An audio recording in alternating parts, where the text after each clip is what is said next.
Olá pessoal, eu acabei de ver o vídeo do debate entre Kim Kataguiri e Caio Coppola.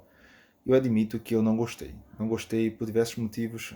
Caio Coppola preocupado com argumentos, Kim Kataguiri preocupado em criticar.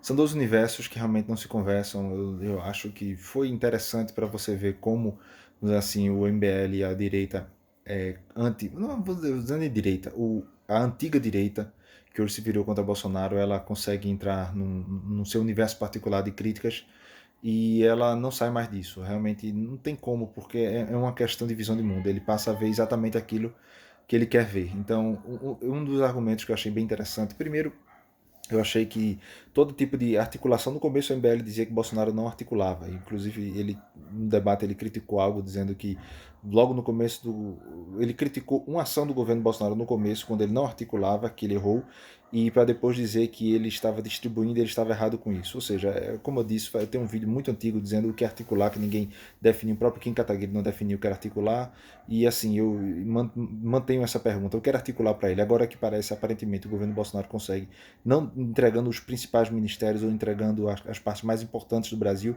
que ele mantém sobre pessoas leais a ele, sob controle, não, algumas partes do Brasil ele consegue fazer de forma, distribuir de forma, vamos dizer assim, organizada, sem ser algo desorganizado, e então ele agora critica da mesma forma. Ou seja, é complicado você tratar com esse tipo de gente, não tem muita alternativa não.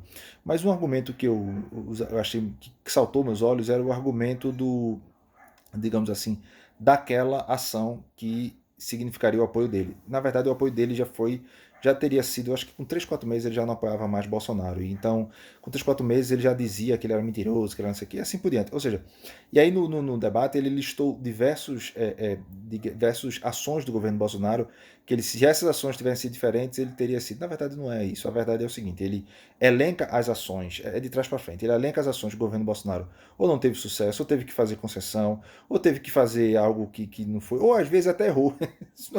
Meu Deus do céu, o povo acha que quem apoia o Bolsonaro acha que ele não erra, pelo amor de Deus. Cássio Marques mesmo é um exemplo claro disso. Então veja, ele elenca essas ações, digamos assim, que é feita sobre um governo que tem 1000 decisões e 1000, vamos dizer assim, pessoas para conseguir satisfazer. Ele elenca essas decisões como essas decisões foram erradas, quando na verdade isso é de trás para frente. Ele escolhe aquelas que ele considera inapropriadas e foca só nelas. Ele chegou ao absurdo de dizer que o ministro Tarcísio está fazendo um mau trabalho no Brasil. Inclusive, ele não é um ministro que está a favor das privatizações, da liberalização, só aquelas imagens dele batendo lá no martelo, né? É engraçado, é uma coisa. É um mundo paralelo, literalmente é um mundo paralelo, que eu não gostei do debate exatamente por causa disso. Então, não tem muito o que debater com essa gente. Ele usou um argumento, uma forma de argumentação muito utilizada por Ciro Gomes, que é a metralhadora de críticas ou mentiras, tanto faz. No caso dele, eu acho até que nem tudo são mentiras, mas às vezes são críticas pontuais, enviesadas e fora de contexto. No caso, eu chamo de pegadinhas, né? Como o próprio Arthur Mamãe falei lá no aquele vídeo que ele encosta o povo na rua, ele fica perguntando, fazendo perguntas que são pegadinhas, são frases que ele fala fora de contexto, né? Como a questão da privatização, a questão do ter assessor de Dilma Mendes, aí não era para ter assessor do STF, não era no universo de nomeações de presidente, enfim, eu não vou entrar nesses detalhes. O que eu gostaria de dizer é assim, essa metralhadora de críticas não tem como objetivo ter argumentação contrária. A metralhadora de críticas tem como objetivo deixar você tão tonto, digamos assim, de tantas coisas para falar, que qualquer coisa que você escolha, você simplesmente vai focar em uma e fazer com que as outras se tornem uma verdade tácita. O que seria a verdade tácita? Como você não teve tempo de contra-argumentar todas as críticas que ele fez, aquela que você não falou é tomada como verdade absoluta, o que não é o caso. Se você houvesse tempo para você discutir cada uma daquelas críticas, inclusive críticas que são válidas naquilo também, isso poderia ter um tratamento diferente. Mas enfim, o debate não me agradou. Não me agradou exatamente por causa disso, porque mostrou que as pessoas hoje que estão ligadas ao MBL ou criticam o governo Bolsonaro, eles sim entraram num poço vamos dizer assim, de não enxergar qualquer coisa positiva no governo, que não tem mais como sair. Eles só enxergam crítica, só enxergam problema, aquela questão mesmo da Pfizer, que a própria questão legal não tinha. O Alberto Fernandes acabou confirmando na cara dura, um presidente de esquerda, dizendo que as condições da Pfizer eram condições difíceis, ainda que a Anvisa não tivesse aprovado, nem emergencialmente, ainda que não fosse possível gastar aquele dinheiro daquela forma, e ele trata aquilo como verdade, diz que poderia ter sido vacinado em dezembro, uma falsidade absurda do que poderia ter acontecido, só de pensar o fato que os Estados Unidos poderia fazer isso antes de vacinar seu próprio povo, tivesse alguma capacidade antes. Então, assim, pessoal, eu acho que, em geral, realmente, a gente está realmente numa situação de muita polarização, e não polarização apenas de entre direita e esquerda, polarização entre críticos do governo Bolsonaro e pessoas que conseguem enxergar no governo Bolsonaro coisas positivas que ele tem feito, coisas certas que ele tem feito, no mar de coisas que ele tem que fazer, no mar de coisas que ele pode fazer errado, no mar de coisas que ele tem que conceder, no mar de coisas que ele tem que, vamos dizer, ter jogo de cintura, que é de fato o que acontece no Brasil prático, no Brasil da República, no Brasil de um Congresso ainda absolutamente contrário às pautas de direita, num Congresso que, digamos assim, ainda reflete em parte a classe dominante do Brasil durante décadas, que é uma classe com pensamento esquerdista ou de origem de esquerda, como se isso fosse mudar de uma hora para outra, como se isso fosse simples de transferir, num passo de mágica tudo mudasse. Enfim, essa é a situação que eu não gostei. Assim, o debate mostrou como eu disse, Kim Kataguiri usando esse estilo Ciro Gomes de debater.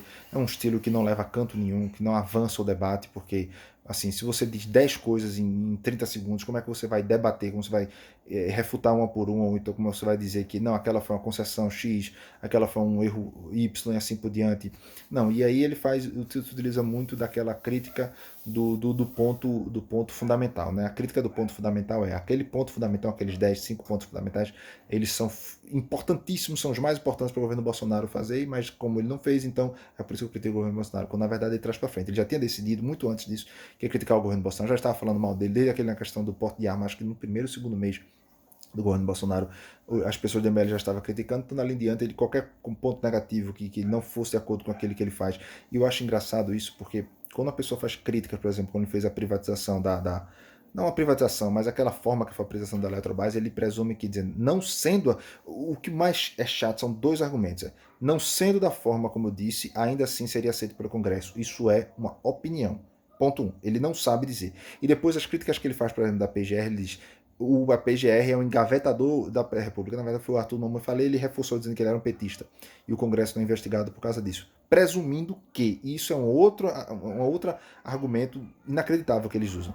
Presumindo que a corrupção está igual, só não está sendo investigada. Que é um argumento absurdo, petista. Eles falavam isso o tempo todo, meu Deus do céu. Então é isso que o MBL, vamos dizer assim, ele se utilizou desses argumentos de Ciro Gomes, esquerda, pelo amor de Deus. Então realmente é difícil.